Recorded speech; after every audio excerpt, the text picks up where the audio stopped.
నమస్తే BC news కి స్వాగతం. నా పేరు నీలిమ. ముందుగా ముఖ్యాంశాలు. పాలకులలో ఘనంగా వెంకటేశ్వర స్వామి ఆలయ పాలక మండలి ప్రమాణ స్వీకారం. హిందూ సంస్కృతి సాంప్రదాయాలు భావితరాలకు అందించేలా కృషి చేయాలన్న మంత్రి నిమ్మల. కాళీపట్నం తూర్పులో దివంగత మాజీ ఎంపీపీ కొప్పినేడి వెంకటలక్ష్మి జ్ఞాపకార్థం మెగా వైద్య శిబిరం. గ్రామీణులకు ఆధునిక వైద్య సేవలు అందించడం అభినందనీయమన్న ఎంపీ పాక ఎమ్మెల్యే నాయకర్. పిఎస్సి స్కామ్ పై సిబిఐ దర్యాప్తు జరగాల్సిందేనన్న వైసీపీ ఎమ్మెల్సీ చంద్రశేఖర్ రెడ్డి. బాధ్యత వహిస్తూ విద్యాశాఖ మంత్రి నారా లోకేష్ రాజీనామా చేయాలని డిమాండ్. గూడూరు శ్రీ అలగనాథ స్వామివారి దేవస్థానంలో వైభవంగా గోదాదేవి తిరునక్షత్ర ఉత్సవాలు. మంగళవాద్యం నడుమ ఘనంగా పల్లకి సేవ, డోలోత్సవం. 5 ఏళ్లు అధికారం ఇస్తే తమకు ఏం చేశారని పెదరెగొడ్డలి పార్టీ నాయకులు నిలదీయాలని మంత్రి నిమ్మ రామనాయుడు అన్నారు. పశ్చిమ గోదావరి జిల్లా పాలకొల్లు పట్టణంలోని డైలీ మార్కెట్ వద్ద వెంకటేశ్వర స్వామి ఆలయ పాలక మండలి పదవి ప్రమాణ స్వీకారం ఘనంగా జరిగింది. ముఖ్య అతిథిగా పాల్గొన్న మంత్రి నిమ్మ రామనాయుడు ప్రమాణ స్వీకారం చేయించారు. చైర్మన్ గా వెన్నకోట కృష్ణబాబు, ట్రస్టీలుగా కిడాంబి లక్ష్మీ కుమారి, జామానవ్ వెంకటరమణ, పిల్లా సునీత, ఓటల నరేంద్ర, పిరట్ల హేమలత, మల్లుల జయంతిమాల, బేతిరెడ్డి మల్లికార్జున రెడ్డి, తిమరి అశోక్లతో ప్రమాణ స్వీకారం చేయించి అభినందించారు. అనంతరం మంత్రి మాట్లాడుతూ పాలకొల్లులో 100 పడకల ఆసుపత్రి అభివృద్ధికి కోట్లాది రూపాయలు తెచ్చి పనులు చేయిస్తుంటే ఖాళీ స్థలాన్ని వ్యర్థాలతో కూడిన మట్టితో గుత్తేదారు పూడ్చి పొరపాటు చేశారని దానిపై కూడా తగిన చర్యలు చేపట్టామన్నారు. 5 ఏళ్ల పాటు పదవులు అనుభవించి పైసా అభివృద్ధి చేయని గొడ్డలి పార్టీ నాయకులు నిధులు చెప్పే ముందు ఆచరించి చూపించాలనే విషయం తెలుసుకోవాలని సూచించారు. హిందూ సంస్కృతి సాంప్రదాయాలు భావితరాలకు అందించేలా పాలక మండలి కృషి చేయాలని మంత్రి కోరారు.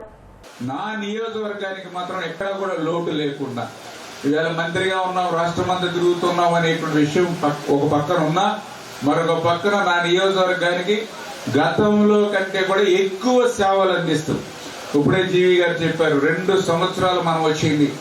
2 సంవత్సరాల్లో మరి వేళ దగ్గర మరి 1100 కోట్ల రూపాయలు ఇవాళ నియోజకవర్గానికి అభివృద్ధి నిధులు తీసుకొచ్చాము అని అంటే ఈ పాలకొల్లు నియోజకవర్గ ప్రజల యొక్క మరి వాళ్ళని రుణం తీర్చుకోవాలనే ఉద్దేశం అణువణులో నాకు ఉంది. కాబట్టి ఈ రోజు 1100 కోట్లు 2 ఏళ్లలో ఎంతో శ్రమించి, ఎందుకంటే రాష్ట్ర ఆర్థిక పరిస్థితి చాలా క్లిష్టంగా ఉంది.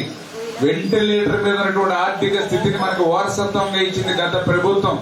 మీ అందరికీ తెలుసు, వెంటిలేటర్ మీద అంటే సగం వరకు ఆస్తులు ఎదుర్కొన్నట్టే పేషెంట్ ని. అటువంటి స్థితి మనది ఆర్థిక స్థితి. అటువంటి స్థితిలో కూడా ఈ రోజు 1100 కోట్లు ఈ నియోజకవర్గానికి తీసుకొచ్చాము అని అంటే దాని వెనక సెక్రటరియట్ లో మేము తిరిగేటువంటి అడుగడుగున అర్ధరాత్రి వరకు మేము పని చేసేటువంటి విధానం పాలకొల్లుని అభివృద్ధిలోను ఆదర్శంలోను నెంబర్ 1 స్థానంలో నిలపాలి ఈ రాష్ట్రంలో అనేటువంటి విధంగా అహర్నిశలు శ్రమిస్తున్నటువంటి విషయాన్ని ఈ సందర్భంగా మీ ద్వారా అందరికీ కూడా గుర్తు చేసుకుంటూ, ఇంత పని చేస్తూ ఉన్నా ఇంకా గొడ్డల పార్టీ కూడా మమ్మల్ని రోజు విమర్శిస్తూ ఉంటారు. దాన్ని మీరు కూడా తిప్పికొట్టవలసిన పరిస్థితి ఉంది. మేము చెప్పినప్పుడు మాకు తప్పట్లు కొట్టి, వాళ్ళు వచ్చినప్పుడు వాళ్ళకి తప్పట్లు కొట్టడం కాదు. అర్థమైందా? మంచి చేసినోడు తప్పట్లు కొట్టండి, చెడ్డ చేసినోడికి ఇంక ఏ దెబ్బ కొట్టాలో మీరే చూసుకోవాలి. చీకొట్ట మీరు కూడా ఏం చేస్తారు, మనకెందుకు వచ్చిందని ఇటో నమస్కారం అటో నమస్కారం పెడతా ఉంటారు. అది మంచి పద్ధతి కాదు. దానివల్ల నష్టం జరుగుతుంది. చెప్పాలి క్లియర్ గా. 5 సంవత్సరాలు మీకు అధికారం ఇచ్చాం. పాలకొల్లులో మీ విధ్వంసం చూసాం, మీ ధ్వంసం చూసాం. బొడ్డాడు వెంకటరాజు గుప్తా కళాక్షేత్రం ఎందుకు మూతేశారు? నారా చంద్రబాబు నాయుడు ఉద్యానవనం, అబ్దుల్ కలాం హెల్త్ పార్క్ లో 1 రూపాయి ఎందుకు పెట్టాలా? ఇక్కడే మన కైలాసవనం అద్భుతంగా తయారు చేస్తే కనీసం మొక్కలు పెంచడానికి కనీసం నీళ్లు కూడా ఎందుకు పోయకుండా ఎందుకు నాశనం చేశారు? ప్రభుత్వ ఆసుపత్రికి ఆ రోజు 12,60,00,000 రూపాయలు రామానాయుడు గారు శాంక్షన్ చేసి టెండర్లు పిలిస్తే 5 సంవత్సరాలైనా ఎందుకు మీరు పూర్తి చేయలేకపోయారు? పేదల మధ్యంటి వారి కళ, మహిళల కళ అయినటువంటి ఎన్టీఆర్ టిట్కో ఇల్లు ఆ రోజు 80, 90, 70% పూర్తవుతే 5 సంవత్సరాలు ఒక తట్ట సిమెంట్ ఎందుకు పెట్టలేదు? ఒక ఐరన్ మొక్క ఎందుకు పెట్టాలో? 1 రూపాయి ఎందుకు ఖర్చు పెట్టాల? ఖర్చు పెట్టకపోతే ఖర్చు పెట్టకపోయారు. మా ఇంటి మీద 3,65,000 రూపాయల రుణం మీరు ఎందుకు తీసుకున్నారు? ఇట్లా చెప్పాలంటే ఎన్నో ప్రశ్నలు ఉన్నాయి. ఇప్పుడే చెప్పాను, దమాయిపర్తి డ్రైన్ ఆ రోజు 14-19లో దమాయిపర్తి డ్రైన్ కోసం గాంధీ బొమ్మల సెంటర్లో బట్టలు ఇప్పుకుని అక్కడ ఆ రోజు ధర్నా చేశారు. మరి నీకే అధికారం వచ్చింది కదా 5 సంవత్సరాలు, ఎందుకు పూర్తి చేయాల? ఆ రోజు బట్టలు ఇప్పుకుని ధర్నా చేసిన వాడు ఎందుకు పూర్తి చేయలేకపోయావని ఎవరైనా ఒకళ్ళు అడిగారా? ఇలా ప్రతి విషయంలో డ్రింకింగ్ వాటర్, త్రాగునీరు ఉంది. ఈ రోజు హాస్పిటల్ పుష్కలంగా మనం డబ్బులు ఇస్తూ ఉన్నాం. ఎక్కడి నుంచి ఇస్తూ ఉన్నాం? పుష్కలంగా డబ్బులు ఎందుకు ఇస్తూ ఉన్నాం హాస్పిటల్స్ కంటే? మనకి డ్రింకింగ్ వాటర్, త్రాగునీరు మీదే మనకి ఎక్కువ జబ్బులు వస్తూ ఉన్నాయి. 100% మనం వచ్చేటువంటి జబ్బులకి కారణం వాటర్, కారణం సురక్షితమైన త్రాగునీరు కాకపోవడం. ఎందుకంటే ఈ రోజు గోదావరి నుంచి నీరు వస్తూ ఉంది. గోదావరి నుంచి మెయిన్ కెనాల్స్, పెద్ద కాలువల నుంచి చిన్న కాలువలు, చిన్న కాలువ నుంచి బోధుల నుంచి చెరువుల్లోకి వస్తూ ఉంది. మీరు చూస్తే నేను ఇరిగేషన్ మంత్రిగా చూస్తూ ఉన్నా. కాలువల మీదకి వెళ్తూ ఉంటే ఎక్కడ ఏ పశువు చనిపోయినా కాలువలో పడేస్తూ ఉన్నారు, ఏ కుక్క చనిపోయినా కాలువలో పడేస్తూ ఉన్నారు. కొన్ని చోట్ల అయితే పౌల్ట్రీలు ఉంటే చనిపోయినటువంటి కోళ్ళన్నీ కూడా మూటలు కట్టి ఆ మూటలు కూడా కాలువలో పడేస్తూ ఉన్నారు. గ్రామీణులకు ఆధునిక వైద్య సేవలు అందించేందుకు శిబిరం ఏర్పాటు చేయడం అవడిందని రాజ్యసభ సభ్యుడు పాకా సత్యనారాయణ, ప్రభుత్వ విప్, నర్సాపురం ఎమ్మెల్యే బొమ్మిడి నాయకర్, పెడ్న ఎమ్మెల్యే కాగిత వెంకట కృష్ణప్రసాద్ అన్నారు.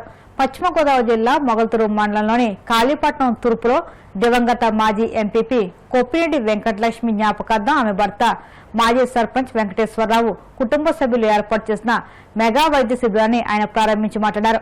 భీమవరానికి చెందిన నీలాద్రి ఆసుపత్రి అధినేత డాక్టర్ నీలాద్రి రాజు పర్యవేక్షణలో క్యాన్సర్, స్త్రీలు, గుండె, కంటి, పళ్లు, చర్మ తదితర విభాగాలకు చెందిన వైద్య నిపుణులు శిబిరానికి వచ్చిన వారిని పరీక్షించి వైద్య సేవలు అందించారు. ఈ శిబిరాన్ని టీడీపీ నర్సాపురం నియోజకవర్గ ఇన్ఛార్జ్ పొత్తూరి రామరాజు, వైసీపీ జిల్లా అధ్యక్షుడు ముదురూరి ప్రసాదరాజు, మాజీ MLA Bandaru Madhava Naidu, RDO Dasaraju, DSP M Sudhakar, Yalamanchili MPP Inukonda Dhanalakshmi తదితరులు సందర్శించారు.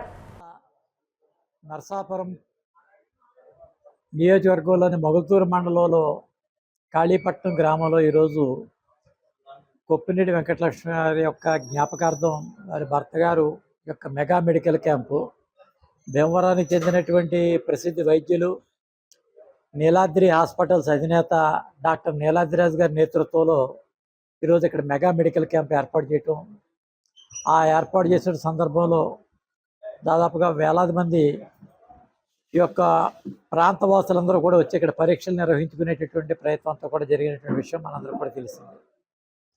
ఇటీవల కాలంలో భారత ప్రభుత్వం నిర్వహించినటువంటి ఒక సర్వే అండ్ శాంపిల్స్ ప్రకారం ముఖ్యంగా తూర్పు కనుమల నుంచి వచ్చేటటువంటి ఈ ప్రాంతంలో ఉన్నటువంటి వాసులందరూ కూడా ఎక్కువగా క్యాన్సర్ బారిన పడటం, ఆ క్యాన్సర్లో ముఖ్యంగా మహిళలు ఎక్కువగా దానికి గురి కాబట్టం, cervical cancers and breast cancers ఈ మధ్యన ఎక్కువగా ఉండటంతో ఇటీవల కాలంలో భారత ప్రభుత్వం ప్రతి గృహానికి కూడా ఇంటింటికి పంపించి యొక్క సర్వేకి సంబంధించినటువంటి టెస్టులు నిర్వహించేటటువంటి ప్రక్రియ చేపట్టడం అనేది మనందరూ కూడా తెలిసింది.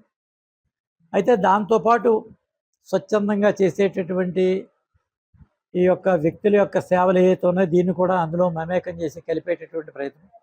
అందులో భాగంగా ఈరోజు మరి ఈఎన్టీ కానీ, డెర్మటాలజీ కానీ, ఆప్థమాలజీ కానీ, అదే రకంగా ఆర్థో, అనేక విభాగాలకు సంబంధించినటువంటి నిష్ణాతులు భీమవరం నుంచి ప్రత్యేకంగా ఈ ప్రాంతానికి తీసుకుని వచ్చి వారి భార్య యొక్క జ్ఞాపకార్థం ఈ యొక్క కార్యక్రమాన్ని ఏర్పాటు చేసినటువంటి వారికి ప్రత్యేకంగా ధన్యవాదాలు తెలియజేస్తూ, మరి వాస్తవంగా భీమవరం పట్టణంలో వారు చాలా బిజీ షెడ్యూల్ ఉంటుంది. నీలాద్రిరాజు గారు అంటే వారి దగ్గర వారిని కలవడానికే పేషెంట్ చాలా సమయం పట్టేటటువంటి అటువంటిది వారు చాలా ఖాళీ చేసుకుని ఈ ప్రాంతవాసులకు కూడా తన యొక్క సేవలు అందించాలనేటటువంటి ఆలోచనతో వారి బృందం అందరూ కూడా ఇక్కడికి వచ్చి ఈ యొక్క కార్యక్రమంలో పాల్గొన్న వారికి కూడా మరి పత్రికా విలేకరుల సమావేశం ద్వారా వారికి కూడా ప్రత్యేకంగా అభినందన తెలియజేస్తూ, ఈ యొక్క మొత్తం కార్యక్రమం నిర్వహించడానికి కావాల్సినటువంటి ఏర్పాటు ఇక్కడ ఆ వసతి ఏర్పాటు చేసినటువంటి యాజమాన్యం, వారి స్కూల్ యాజమాన్యం ప్రత్యేకంగా వీరికి కూడా నా యొక్క ప్రత్యేకమైనటువంటి ధన్యవాదాలు తెలియజేస్తూ,